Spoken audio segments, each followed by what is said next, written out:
God does not exist, and in today's video, I will explain why. This might sound shocking, but stay with me, and you'll begin to see a deeper truth, one that challenges everything we think we know about existence. We live in a world where the concept of God has been widely accepted, but what if the way we think about God is flawed? What if God, as we imagine him, does not and cannot exist? Open your mind and let's dive into this profound topic together. For centuries, people have imagined God as a man sitting on a throne. But let's think logically. If God were a physical being, he would be limited by time and space. That means he would be finite, measurable, and ultimately, not God. Everything with form is limited.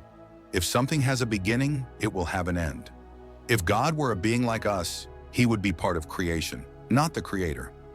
Everything in the universe follows a cycle.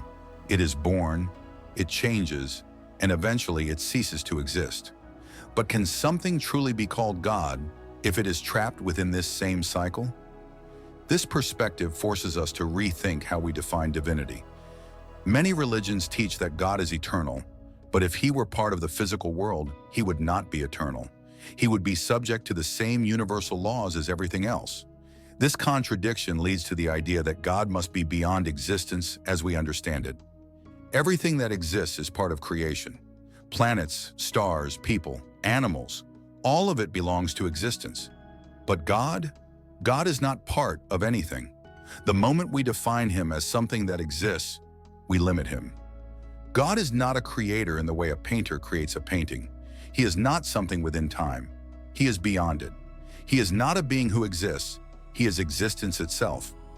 This is a crucial distinction. We often try to make sense of God through human logic, but our understanding is inherently limited. The universe itself is vast, yet it still operates within laws. God, if real, would have to be outside of these laws, transcending even our understanding of time and space. Imagine trying to separate a single drop of water from the entire ocean and calling that drop the entire ocean. That's what happens when we try to define God in human terms. If he is the source of everything, he cannot be a part of the same reality he created. Jesus is called the exact expression of God. But notice, it does not say he is the physical expression. It means that Jesus represents the very essence of God's being, his nature, his truth. God is not a body, not a form. This distinction is important. People often misunderstand religious texts and take them literally, but many ancient writings use metaphors to convey deep truths. When religious texts say that Jesus is the image of God, it does not mean he is physically God. Rather, he embodies the principles, wisdom, and love that people associate with divinity. No one has ever seen God, nor will anyone ever see him. Why? Because he is not something that can be observed. He is beyond human perception. If God had a form, people would have seen him. But religious texts themselves claim that no one has seen or can see him. This further reinforces the idea that God, if real, is not something that exists within the realm of our understanding. He is not a being, but the foundation of all being. The idea of God existing in the same way that we do is a misunderstanding. God does not exist because he is beyond existence. He is not a being among beings. He is the foundation upon which all beings exist. This is perhaps the most challenging idea for many to accept. We think in terms of existence and non-existence. But what if there is something beyond both? The very question of whether God exists or not might be flawed. Instead of asking if God exists, perhaps we should be asking what it means for anything to exist at all. What if God's non-existence is not a limitation, but the very thing that makes him beyond all limits?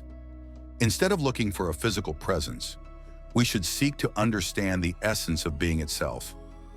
Many of the greatest thinkers in history have pondered this question, and the more we understand about the universe, the more we realize how little we actually know. Perhaps God is not something to be found or proven, but rather something to be understood in an entirely different way. Perhaps God is not within the universe, but rather the reason why the universe itself exists. If this made you think, like, share, and subscribe for more deep discussions. Leave your thoughts in the comments below. Have a blessed week. Bye.